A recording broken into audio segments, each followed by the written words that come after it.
반갑습니다. 설교를 시작하기 전에 여러분의 양해를 구합니다. 오늘 제가 평소보다 조금 더 길게 설교를 할 것이라서 조심스럽게 양해를 구합니다. 오늘 조금 더 많이 해도 괜찮죠? 네, 너무나 감사합니다. 이 시간은 굉장히 졸리는 시간이잖아요. 사실 저도 진짜 졸립니다. 눈만 감으면 꿈의 나라에 갈 수 있을 정도로 많이 졸린데요. 그래서 혹시 졸리시다면 편안하게, 아주 편안하게 주무셔도 괜찮습니다. 하지만 너무나 대놓고는 주무시지 마시고 가끔 눈만 깜빡깜빡 해주시면 너무나 감사하겠습니다. 사실 청교도 시대에는 설교를 1시간, 2시간 하는 것은 기본이었습니다.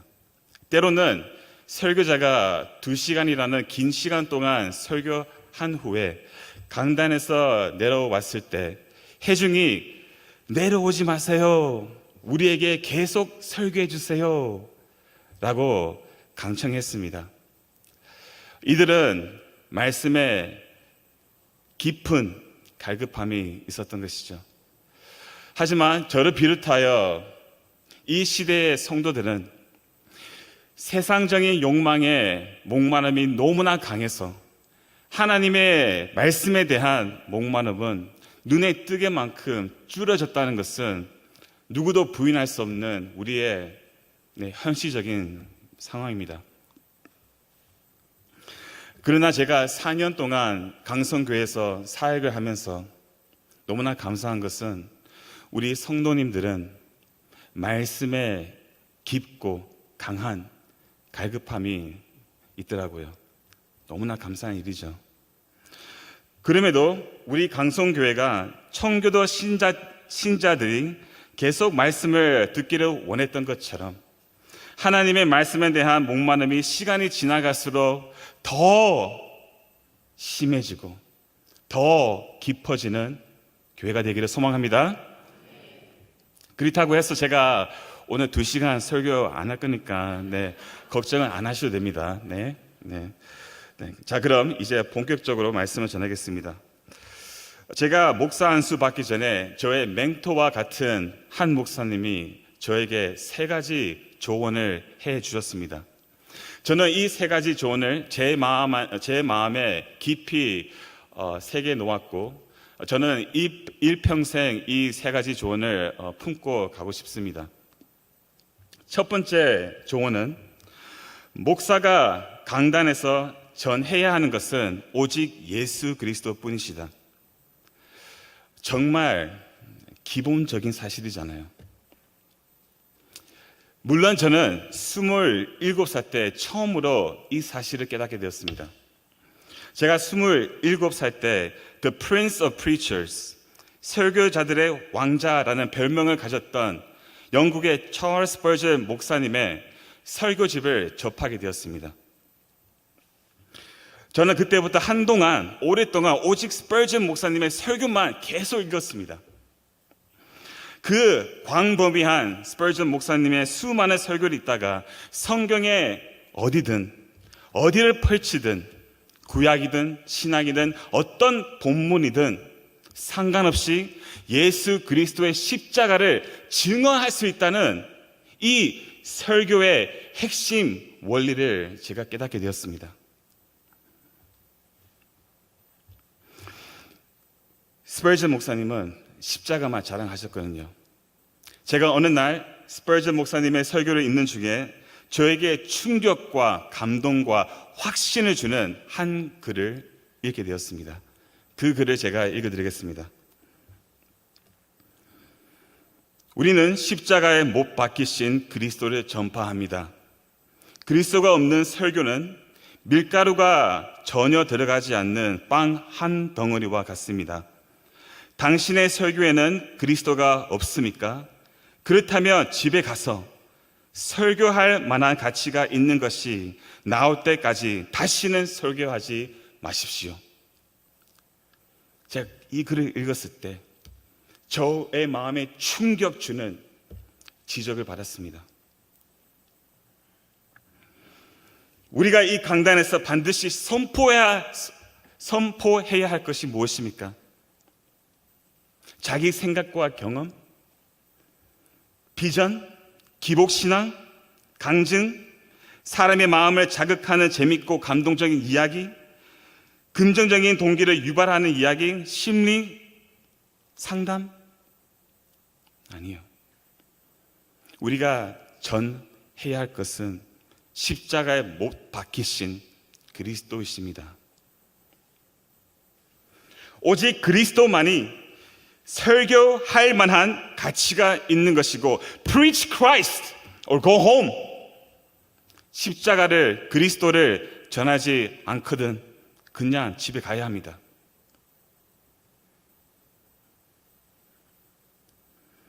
다시 말해 목사는 십자가에 못 박히신 그리스도를 증언하는 사람입니다. 여러분도 마찬가지입니다.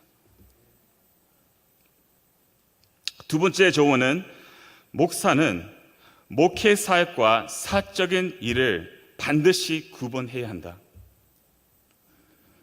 이 말은 목사는 자신의 사적인 일은 교회 밖에 두고 교회 안에서는 오직 성도님들에게 모든 집중을, 관심을 두어야 한다는 말입니다. 이 조언을 해주시면서 그 목사님이 저에게 또 이렇게 말씀하시더라고요. 교회 안에서 지나치게 자기 아내 이야기하지 말고 자녀는 아예 없는 것처럼 취급하라. 너무나 극단적인 말입니까? 자녀를 아예 없는 것처럼 취급하라. 아니요. 맞는 말입니다. 교회 안에서 목사는 성도님들을 말씀과 기도와 사랑과 관심과 공감과 자기 몸까지 희생함으로 섬기기 위해 존재합니다. 자기 아내와 자녀는 집에서 돌보고 교회 안에서는 성도님들을 전적으로 섬겨야 한다는 말입니다. 제가 최근에 우리 월러 목사님을 만나게 되었습니다. 목사님께서 저에게 많은 좋은 조언을 해주셨습니다. 가장 저에게 먼저 하신 말씀은 목사는 모든 사람의 종이 되어야 된다. 이 말씀하셨어요. 제가 이 말씀을 들었을 때 바로 깨닫게 된 것은 이것이 목회의 본질이구나. 모든 사람의 종이 되는 것. 그렇습니다. 목사든 장로든 권사든 집사든 교사든 교회 리더십의 자리는 섬김을 받는 자리가 아닙니다. 섬기는 자리입니다. 세 번째 조언은 목사는 투명한 집이 되어야 된다. 투명한 집이 되어야 된다. 그러니까 어떤 각도로 봐도 모든 것이 투명하게 보일 수 있을 만큼 투명한 목회를 해야 된다는 말입니다. 이 투명성을 한마디로 말씀드릴 수 있다면 정직성입니다. 정직하다라는 뜻입니다. 정직이란 사실 목사의 힘입니다. 목사는 최우선으로 코람되어 하나님 앞에서 전직해야겠고, 두 번째는 사람들 앞에서 전직해야 합니다. 그런데 과연 무엇을 전직해야 할까요? 먼저 자신이 준비하는 설교에 정직해야 합니다. 중요한 것입니다. 지금 설교는 홍수와 같이 흘러 넘칩니다. 그래서 자기가 시간과 에너지를 투자하지 않고 기도와 묵상과 연구를 하지 않고 다른 사람의 설교를 그냥 뺏겨서 마치 자신이 한 것처럼 설교하기가 너무나 쉽습니다. 지금 시대는. 또한 목사는 돈과 관련된 일에 정직해야 합니다. 그렇잖아요. 목사는 교회 돈을 함부로 쓰면 안 됩니다. 교회 법인카드를 개인 카드처럼 사용하는 것은 부정직한 것입니다. 그런데 그런 목사들이 계시더라고요. 더군다나 목사는 항상 마음이 정직해야 합니다. 목사는 hidden agenda, 숨겨져 있는 의도가 있으면 안 됩니다. 교회 안에서 어떤 일을 하든 어떤 결정을 하든 숨겨진 의도가 있으면 안 되고 항상 사람들 앞에서 하나님 앞에서 솔직해야 합니다. 특히 목사는 모든 사람이 읽을 수 있는 open book, 열린 책처럼 살아야 합니다. 그래서 누군가가 나에 대해서 나쁘게 말한다고 해도 아무도 믿지 않을 만큼 투명하게 살아야 한다는 것입니다. 무엇보다도 이게 중요합니다. 목사는 자신의 연약함에 대해서 솔직해야 됩니다. 성도들 앞에서 자신의 연약함을 인정할 수 있어야 됩니다. 우리는 우리의 연약함을 숨기지 드러나지 않습니다. 그러나 목사는 자신의 연약함을 드러냅니다. 자신의 연약함을 드러내므로 어떤 일이 일어나냐면 성도들이 주님을 바라볼 수 있어요. 나의 연약함을 통해.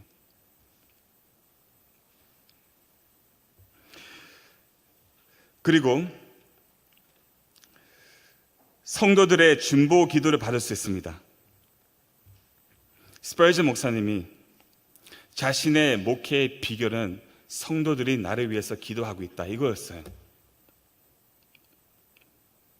목사는 성도들의 기도 없이는 목회할 수가 없습니다.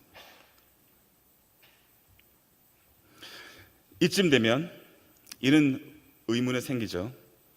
너는 잘하고 있니? 너는 잘하고 있니? 저는 이 세 가지 조언을 실천 못했습니다. 목사지만 저는 철저히 실패했습니다. 아마도 죽을 때까지 저는 실패할 것 같습니다.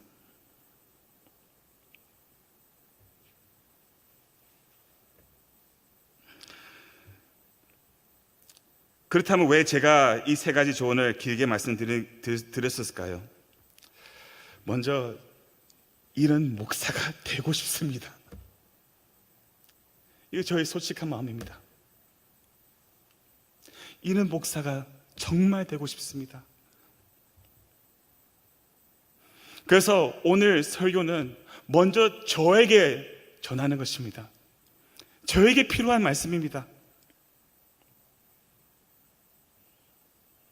그리고 오직 십자가에 못 박히신 예수 그리스도를 전한 사람, 모든 사람의 종이 된 사람, 투명한 목회를 한 사람이 있습니다. 그 사람이 오늘 본문에 나와요. 사도 바울입니다. 그리고 더 높은 차원에서 말씀드리자면 우리 주 예수 그리스도십니다. 자, 무슨 말인지 제가 설명해 드리겠습니다. 말씀을 통해서.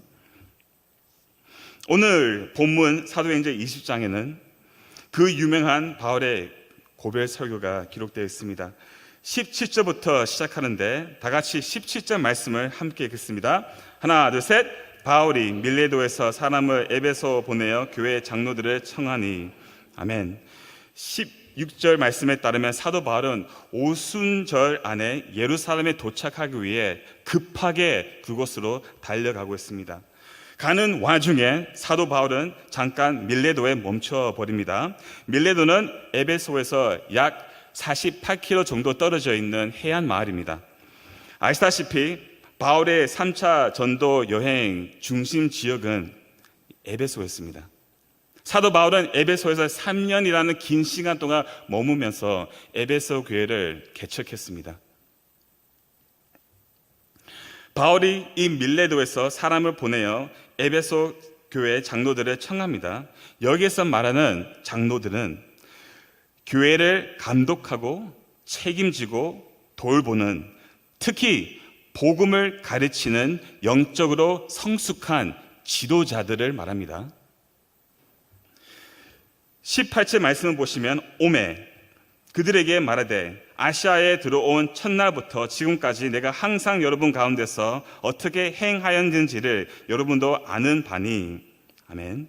장로들이 바울의 요청에 응답하여 그에게 옵니다. 그리고 바울이 내가 여러분들을 처음 만났을 때부터 지금까지 내가 항상 여러분 가운데서 어떻게 행하였는지를 여러분들은 알고 있습니다 라고 먼저 장로들에게 말합니다. 자, 이 말씀 안에 이런 뉘앙스가 있습니다. 잘 들어주십시오. 내가 항상 여러분 가운데서 모범을 보여준 것 같이 나를 따라해라.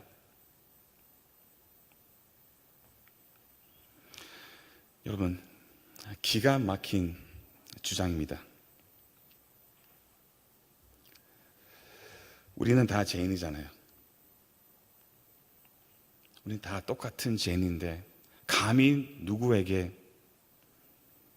내가 보여준 것 같이 따라 했어요 라고 말할 수 있을까요? 아무도 없습니다. 그렇다면 바울은 특별한 인간이었습니까? 죄 없는 완전한 인간이었습니까? 아니요. 오라 나는 공고한 사람이로다. 죄인 중에 내가 개수니라. 바울의 고백입니다. 바울은 우리와 동일하게 매 순간 은혜 없이는 살 수 없는 죄인이었습니다. 그렇다면 어떻게 바울이 이런 주장을 할 수 있을까요? 내가 보여준 모범을 따라해라.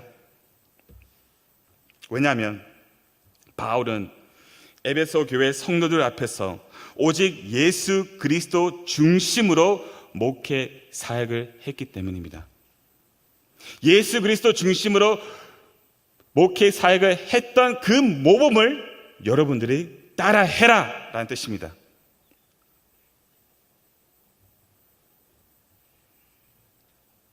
자,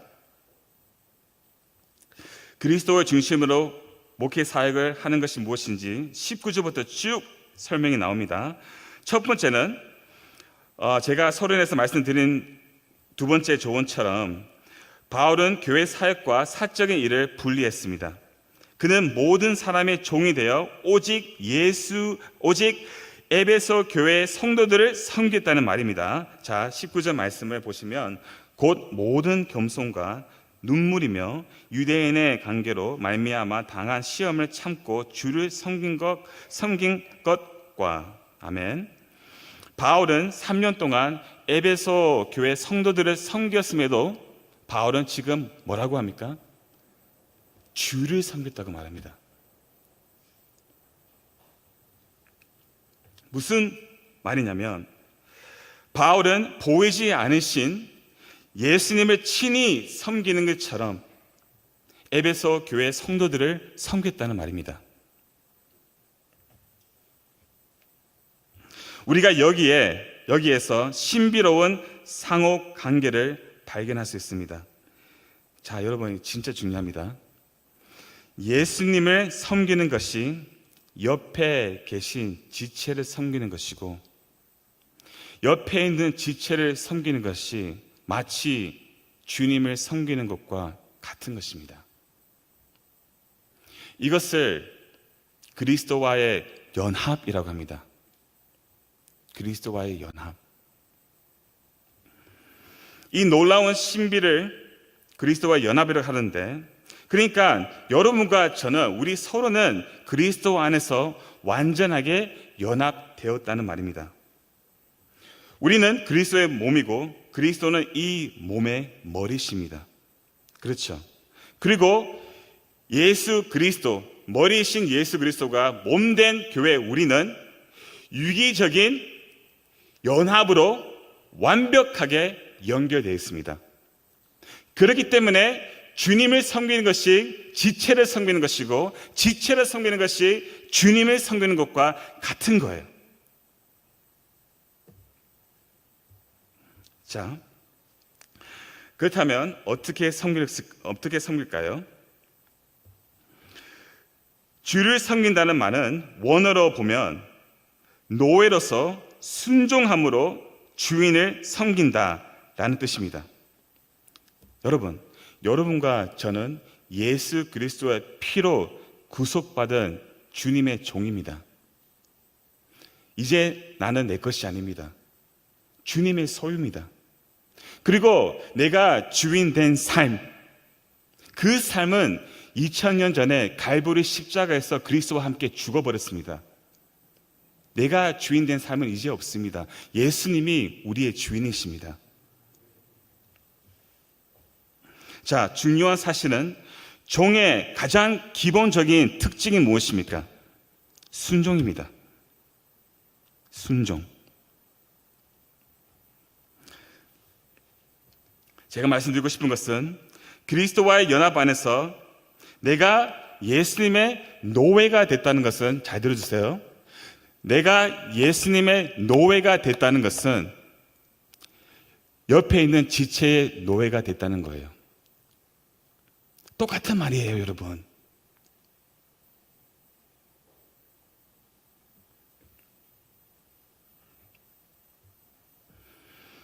모든 사람의 노예로서 모든 사람을 섬긴다는 것입니다. 자, 어떻게 섬길까요? 19절 다시 보시면 바울은 겸손하게 섬겼다고 말합니다. 이 겸손이라는 말은 높은 데 마음을 두지 않고 낮은 데 마음을 둔다라는 뜻입니다.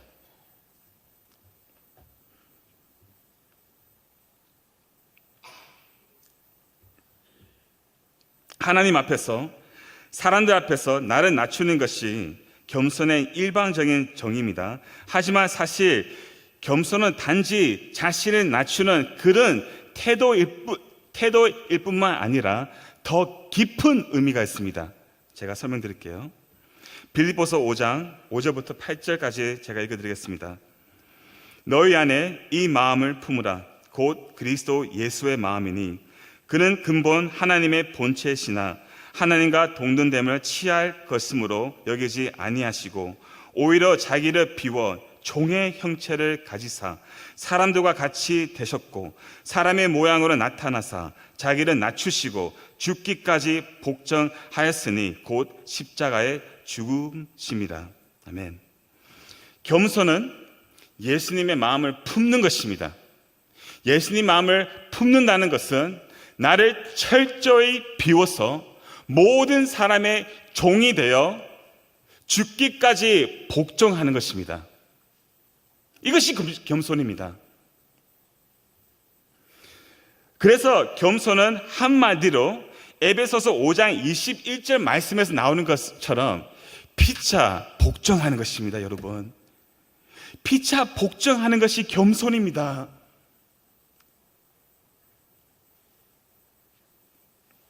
교회의 유익을 위함이라면 내 생각과 주장과 욕심과 고집을 십자가에 못 박아버리고 피차 복종하는 것입니다.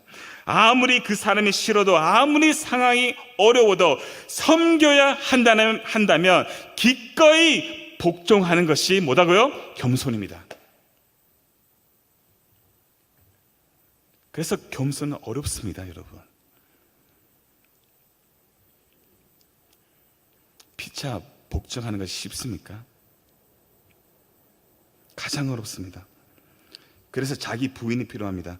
마틴 루터는 아주 뛰어난 신학자였죠.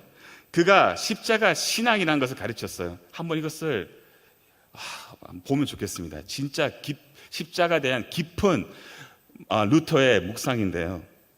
이 십자가 신학은 다른 사람을 위해 예수님처럼 산다는 것은 우리 자신을 내어주는 것과 자신을 죽이는 것을 모두 포함한다고 말합니다. 십자가는 뭐냐? 복종이 뭐냐? 나를 기꺼이 옆에 있는 지체를 위하여 내어주는 것과 이 옛 사람을 그 지체를 위하여 죽이는 것입니다. 나의 성격, 나의 그 더러운 성격, 나의 고집, 나의 주장, 이 못난 우리의 옛사람의 모습을 뭐 한다고요? 십자가의 못을 박아버린다는 것입니다.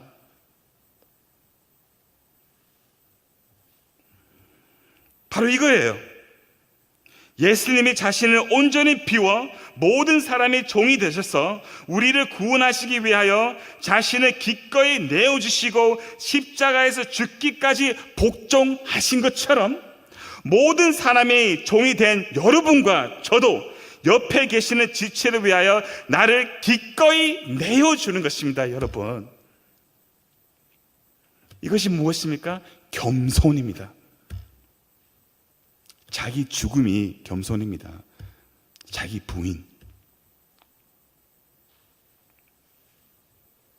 또 바울은 눈물로 섬겼다고 말합니다. 왜 그가 눈물을 흘렸을까요? 그리스도를 모르는 자들을 위해서, 여전히 세상을 추구하는 미성숙한 성도들을 위해서, 그리고 거짓 교사들의 위험 때문에 그는 눈물을 흘렸습니다. 스코틀랜드에 로버트 머리 머체인이라는 목사님이 계셨습니다. 안타깝게도 29살 때 병으로 이 목사님은 세상을 떠나게 되었습니다. 요즘에 다시 머체인 목사님의 일기를 읽거든요. 짧은 일기 있어요. 제가 다시 읽게 됐는데 읽어보면 진짜 감동스럽습니다. 감격스러워요. 기회가 한번 되신다면 꼭 읽어보시기를 바랍니다. 머체인의 일기. 이 머체인 목사님의 별명은 여러 가지가 있었습니다. 가장 유명한 별명은 거룩한 목사였어요. 그 일기를 읽어보면요, 진짜 이 사람이 거룩한지 의심이 갑니다. 왜냐하면 자기 죄만 얘기해요. 자기 죄만 계속 그 일기 안에서 폭로시킵니다. 근데 이것이 거룩입니다, 여러분. 거룩은 내가 거룩하신 하나님 앞에 죄인이라는 것을 사실을 깨닫고 오직 예수 그리스도의 그 완전한 의와 거룩함을 믿음으로 바라보는 것이 거룩입니다. 또한 머체인 목사님의 또 다른 별명은 뭐냐면 눈물의 목사였어요. 눈물의 목사. 얼마나 아름다운 별명입니까?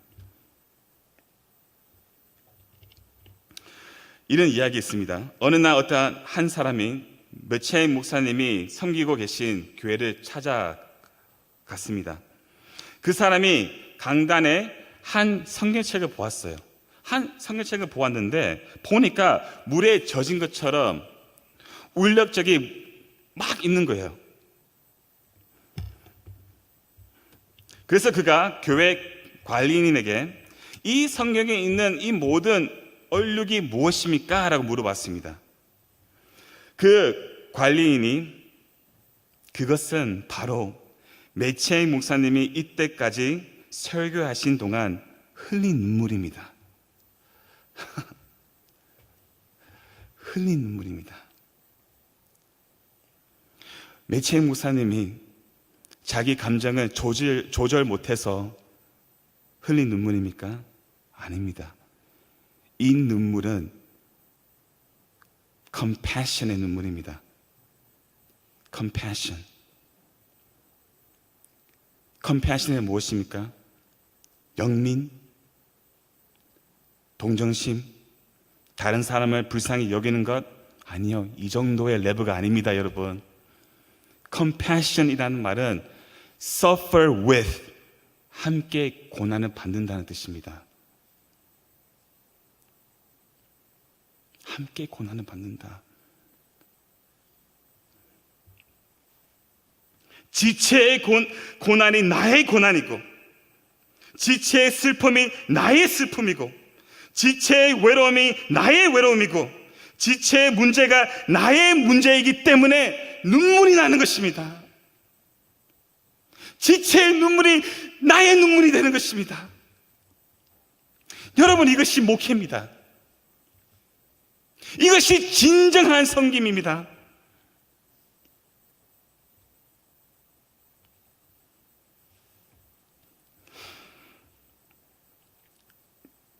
또한 바울은 다시 19절에 보시면 당한 시험을 참고 섬겼다고 말합니다. 자, 알다시피 유대인들은 계속 바울의 사역을 방해했잖아요. 그렇죠? 모략, 핍박, 학대, 거짓 고소, 고난, 옥에 갇히, 매맞음, 돌맞음 이런 방법으로 바울의 사역을 계속해서 공격했습니다. 그러나 바울은 교회를 위하여 이 모든 것을, 이 모든 시험을, 고난을 어떻게 했습니까? 참으셨습니다. 참았어요. 중요한 것이 이겁니다. 여러분, 이것이 십자가예요. 그는 모든 고난을 참았습니다. 하지만 그는 또한 봉복하지 않았어요. 침묵했습니다. 기꺼이 교회를 위하여 십자가를 지고 모든 것을 참고 인내했습니다. 우리 예수님이 하신 것처럼. 목사 자리는 참으로 무거운 자리입니다. 쉽게 공격받을 수 있는 자리고, 쉽게 오해받을 수 있는 자리고, 잘하든 못하든 욕먹기 쉬운 위치입니다. 쉬운 자리가 아닙니다. 그런데 어떻게 우리가 사도 바울처럼 번복하지 않고 억울함을 느끼지 않고 묵묵히 맡은 것에 충성하며 주 예수 그리스도를 따라갈 수 있을까요? 어떻게? 19절 보시면 당한라는 단어가 있죠. 저 이것을 묵상하면서 진짜 큰 은혜를 받았습니다. 함께 나누고자 합니다. 이 당하다라는 말을 원어로 보시면 이런 뜻이 있습니다. 함께 걷는다, 혹은 나란히 함께 움직인다, 혹은 하나의 밀접하게 통합된 일이 일어난다 라는 뜻들이 있습니다. 자, 그렇다면 무엇이 우리와 함께 걷고, 무엇이 나란히 함께 움직이고, 무엇이 하나의 밀접하게 통합된 일이 일어날까요?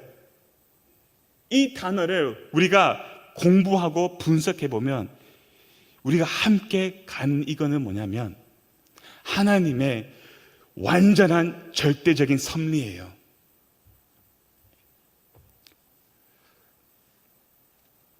이겁니다. 모든 것을 합력하여 선을 이루시는 하나님께서 그분의 영원한 목적을 우리 삶에서 성취하시기 위하여, 잘 들으십시오, 우리 삶의 모든 물리적 장면을 마련하십니다. 여러분, 내 옆에 나를 괴롭히는 사람은 우연이 아닙니다. 하나님이 두셨어요. 내가 만나는 그 어려움 우연이 아닙니다. 하나님의 계획 속에 있습니다.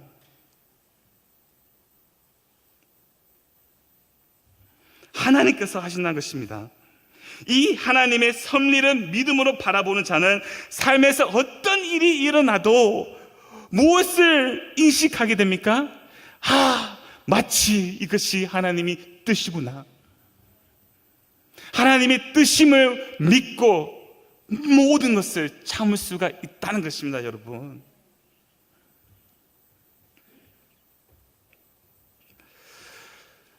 네, 잘 따라와 주셔서 감사합니다. 이것 또한 하나님의 섭리라고 생각하세요. 두 번째, 바울은 오직 십자가에 못 박히신 예수 그리스도 전했습니다. 보십시오, 여러분. 두 번째입니다. 20절 말씀을 읽겠습니다. 하나, 둘, 셋. 유익한 것은 무엇이든지 공중 앞에서나 각 집에서나 거리낌이 없이 여러분에게 전하여 가르치고. 아멘. 바울은 유익한 것을 거리낌 없이 에베소 교회 성도들에게 전했다고 합니다. 자, 그렇다면 이 유익한 것이 무엇일까요? 바로 21절에 나옵니다. 함께 읽겠습니다. 유대인과 헬라인들에게 하나님께 대한 회개와 우리 주 예수 그리스도께 대한 믿음을 증언한 것이라. 아멘. 교회에게 유익한 것은 무엇입니까? 복음입니다. 복음입니다, 여러분. 교회는 복음이면 충분합니다. 정말입니다, 여러분. 하나님께서 우리에게 허락한 복음은 부족함이 없습니다. 자, 24절을 보면 은혜의 복음, 25절에 보면 하나님의 나라, 27절에 보면 하나님의 뜻, 이 모든 것은 무엇을 얘기하냐면 총체적인 복음을 말하고 있습니다. 바울은 거리낌 없이 총체적인 복음을 에베소 교회 성도들에게 전했다는 것입니다. 11절에 다시 보면 증언하다라는 말이 있죠. 원어로 보면 진지하게 반복적으로 말한다 라는 뜻이 있습니다. 그러니까 바울은 다른 이야기를 하지 않았어요. 3년 동안 진지하게 반복적으로 했던 말은 무엇입니까? 복음입니다. 복음. 이것이 교회의 유익입니다. 고린도전서 2장 2절 말씀, 제가 참 좋아하는 말씀인데 제가 읽어드립니다. 내가 너희 중에서 예수 그리스도와 그가 십자가에 못 박히신 것 외에는 아무것도 알지 아니하기로 작정하였습니다. 아멘. 바울은 고린도 교회 성도들 가운데 예수 그리스도와 그가 십자가에 못 박히신 것 외에는 아무것도 알지 아니하겠다고 작정했을까요? 로마서 1장 17절 말씀 제가 읽어드립니다. 내가 복음을 부끄러워하지 아니하노니 이 복음은 모든 믿는 자에게 구원을 주시는 하나님의 능력이 됨이라. 먼저는 유대인에게요 그리고 헬라인에게로다. 아멘. 자, 보십시오. 바울이 진지하게 반복적으로 3년 동안 복음을 전한 이유가 뭐냐면 오직 복음만이 죄인을 구원하는 하나님의 능력이기 때문입니다.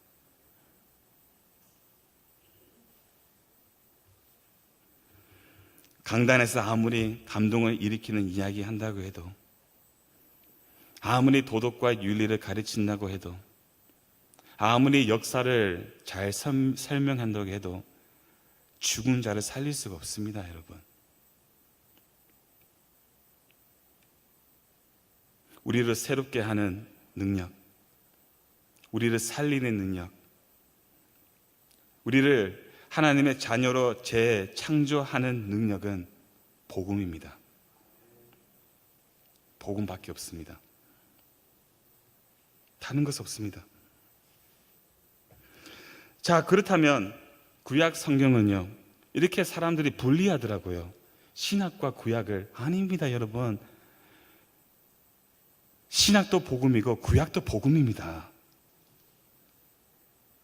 구약이든 신약이든 같은 말을 하고 있습니다. 예수 그리스도. 오직 예수입니다. 미국 신학자 마이클 호튼이 이런 말을 했습니다. 잘 들어주십시오.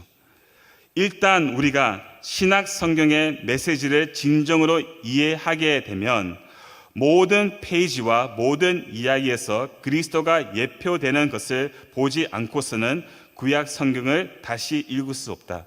무슨 말입니까? 구약이든 신약이든 예수다 말입니다. 이 얘기하고 있는 거예요, 호튼이. 보십시오. 스테반 설교든 베드로 설교든 바울의 설교든 이들은 어떻게 했습니까? 구약 성경을 통하여 예수 그리스도를 증언했잖아요.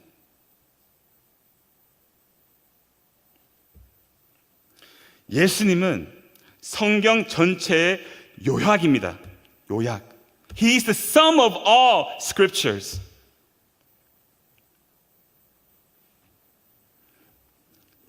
He is the core message. 핵심적이기 때문에 우리는 언제나 어떤 본문을 우리가 펴든 여러분 십자가를 말할 수 있다는 것입니다. 자, 하지만 너무나 안타깝게도 요즘에 십자가 부활의 복음을 듣기 쉽지 않습니다. 설교 중에 예수님을 잠깐 언급할 뿐, 기도 끝에 예수님의 이름을 잠깐 언급할 뿐, 예수님이 중심이 되는 설교는 정말 듣기 어렵습니다. 어려워요. 왜 그럴까요, 여러분? 원인이 무엇입니까? 여러 가지 원인이 있겠지만 개인적으로 생각하는 가장 큰 원인은 뭐냐면 기독교 실용주의입니다. Christian pragmatism. 이게 가장 문제예요, 여러분.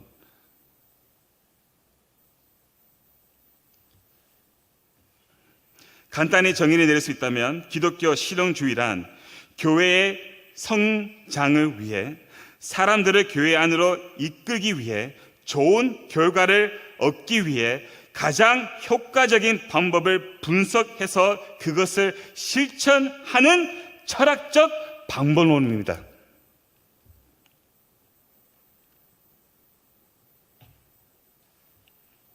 사람을 교회 안으로 들어오게 할 수만 있다면 그 어떤 방법도 가리지 않습니다. 성경에 어긋난다고 해도 상관없습니다. 사람만 교회 안으로 오게만 할 수 있다면 맞을까요, 여러분, 이것이?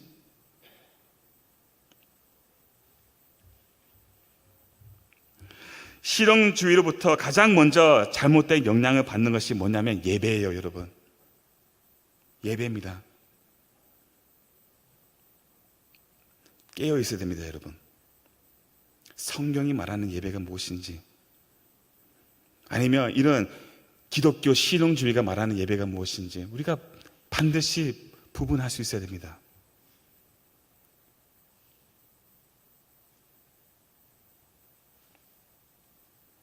예배를 타락한 인간의 마음을 자극하기 위해, 현대인의 입맛에 맞추기 위해 예배를 하나님 중심보다 인간의 중심으로 바꿔버립니다. 바꿔버려요.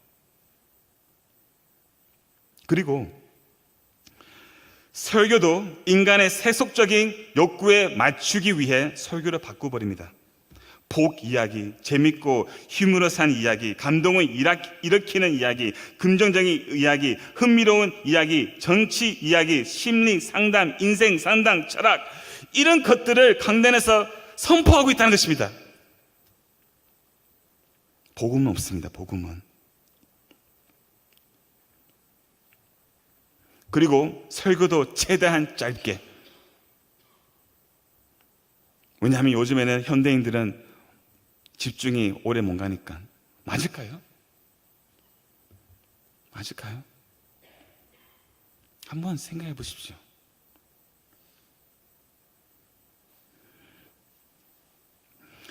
기독교 실용주의를 실천하는 어떤 한 목사님이 이런 말씀을 하셨습니다. 우리 교회는 끔찍하고 어두운 십자가를 이야기하지 않습니다. 우리 교회는 하나님의 사랑만 이야기합니다. 야, 이 목사님은 몰라도 너무나 모릅니다. 십자가보다 하나님의 크신 사랑을 표현하는 것은 없습니다. 십자가를 모르면 하나님의 사랑을 알 수 없습니다. 근데 십자가를 전하지 않는다고?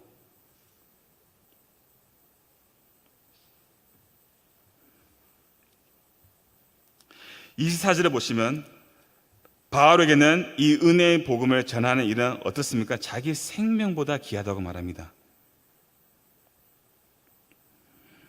왜죠? 예수님이 나 같은 죄인 중에 괴수를 이처럼 사랑하셔서 십자가에서 죽으셨다는 이 은혜의 복음을 바울이 알았고 경험했기 때문에 자기의 생명과 자기가 가지고 있는 모든 것을 배선물로 여길 수 있었습니다. 그렇기 때문에 복음은 자기 생명보다 귀한 겁니다. 여러분들은 어떻습니까? 복음은 여러분들에게 어떤 가치가 있습니까? 생명보다 귀합니까?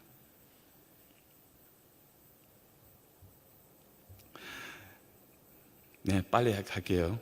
점점 눈이 다 감아지고 있어요. 이렇게 한 사람 한 사람 다 하늘 나라 꿈의 나라를 한 사람씩 가고 계시는데, 네, 빨리 하겠습니다. 마지막으로 바울은 투명한 목회를 했습니다. 투명성은 정직성이라고 제가 이미 말씀드렸고, 먼저 우리가 알아야 하는 것은 정직하지 않는 것이 무엇인가입니다. 그렇잖아요. 자, 오늘 본문은 정확하게 말해줍니다. 28절을 읽겠습니다. 여러분, 자기를 위하여 또는 온 양떼를 위하여 삼가하라. 성령이 그들 가운데 여러분들을 감독자로 삼고 하나님이 자기 피로 사신 교회를 볼살피게 하셨으니라. 아멘. 하나님께서 예수님의 피로 사신 온 양떼가 교회입니다. 교회는 건물이 아닙니다. 아닙니다. 여러분과 제가 교회입니다. 교회를 볼살피기 위해 성령님께서 친히 감독자를 세웠습니다. 장로들을 세웠습니다. 성령님께서 하는 것입니다. 장로가 되는 것은 내가 하는 거 아닙니다. 목사가 하는 것이 아닙니다. 성령님께서 세우시는 것입니다. 보십시오. 장로들을 교회를 볼살피기 위해 무언가를 삼가해야 된다고 말합니다. 무엇을 삼가해야 될까요? 29절과 30절 말씀입니다. 내가 떠난 후에 사나운 이리가 여러분에게 들어와서 그 양떼를 아끼지 아니하며 또한 여러분 중에서도 제자들을 끌어 자기를 따르게 하려고 어그런진 말을 하는 사람들이 일어날 줄을 내가 아노라. 아멘. 사나운 이리를 삼가해야 됩니다. 이 사나운 이리가 바로 부정직한 자들입니다. 사나운 이리가 무엇입니까? 원어로 보면 늑대예요. 늑대. 안에는 양이지만 겉은 양의 모습이지만 안에는 뭡니까? 늑대입니다. 이리. 겉과 속이 다른 것입니다. 정직하지 않는 것입니다.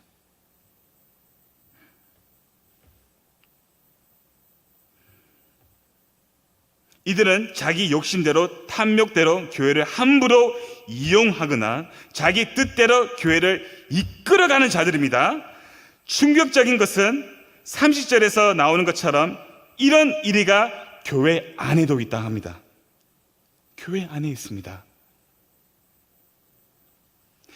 어그러진 말로 사람들을 끌어 자기를 따르게 하고 교회 안에 부활을 일으키고 자기 이익을 챙기고 자기 뜻대로 좌지우지하려 하는 것이 바로 이리의 모습입니다. 자, 보십시오. 근데 사도 바울이 이렇게 고백합니다.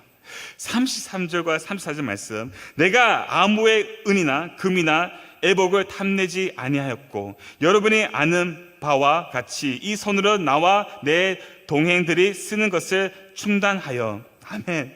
보십시오. 바울은 고백합니다. 나는 정직했다.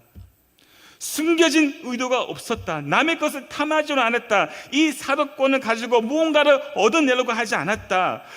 어그런지는 말로 성도를 속이거나 내 이익을 챙기고 내가 그런 것이 안 했고 필요한 것이 있다면 내 손으로 일해가지고 충동했다. 이렇게 말합니다. 충동 아닙니다. 충당입니다. 바울은 투명한 목회를 했습니다. 재정적으로 정직했고 정직하게 은혜의 복음을 전했고 자신의 연약함까지 정직하게 인정한 목회를 사도 바울은 했다는 겁니다. 자, 마칩니다. 저는 목사입니다.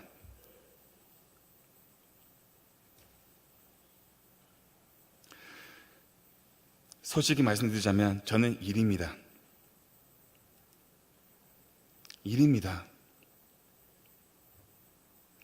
그냥 제가 겸손한 척이 아닙니다. 진짜입니다. 저는 일입니다. 저뿐일까요? 솔직하다면 모든 사람은 일입니다.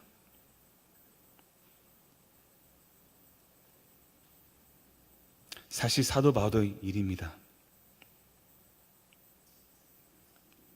에베소 교회 장로들도 일입니다.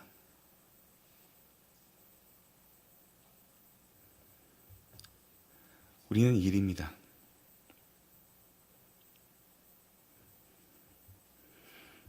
그래서 바울이 교회를 장로들에게 맡기지 않습니다. 보십시오, 말씀을.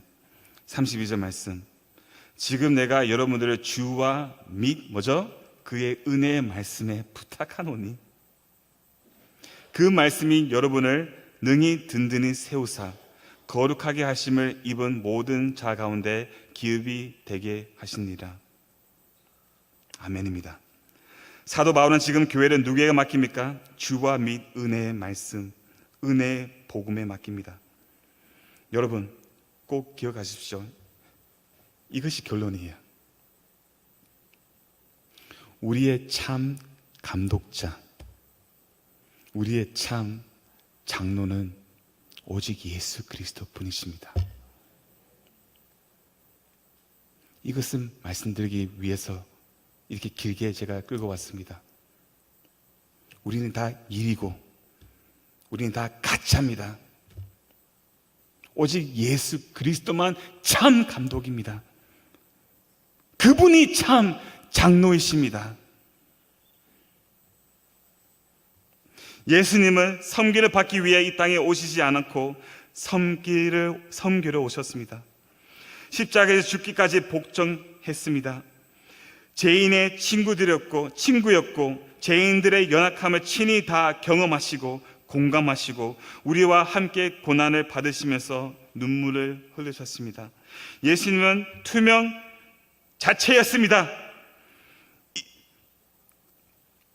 선하셨습니다. 정직하셨습니다. 그분은 의인이었습니다. 예수님은 진리의 본질이시고 실체이시기 때문입니다. 무엇보다도 예수님은 성령님을 따라 오직 하나님 중심으로 사역했습니다. 여러분, 우리 강성교회는 여전히 연약합니다.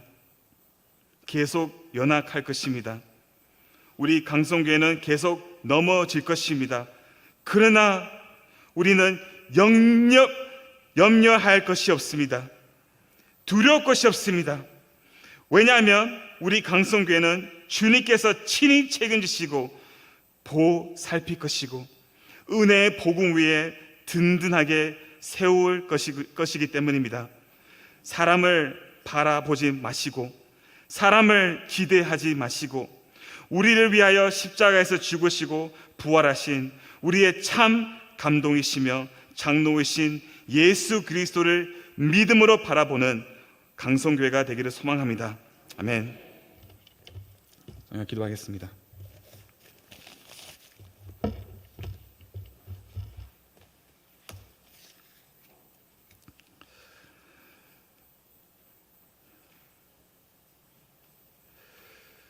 하나님, 제가 이 시간 사랑하는 성도들 앞에서 감히 고백할 수 있는 것은 오직 예수입니다. 하나님, 우리 강성교회가 다른 것을 바라보지 않고 다른 것을 기대하지 않고 나를 위하여 그 비참하고 험한 갈보리 십자가에서 자신의 몸을 찢어지고 피를 흐르시고 죽으시고 사흘 만에 죽음에서 부활하신 주 예수 그리스도를 바라보며 내 자신을 부인하며 기꺼이 복종하며 주님을 따라가는 우리 모두가 될 수 있도록 주님, 우리를 불쌍히 여겨주시고 역사해 주시고 인도해 주시옵소서. 그렇게 행하신 주님만 기대하며 예수 그리스도 이름으로 기도합니다. 아멘.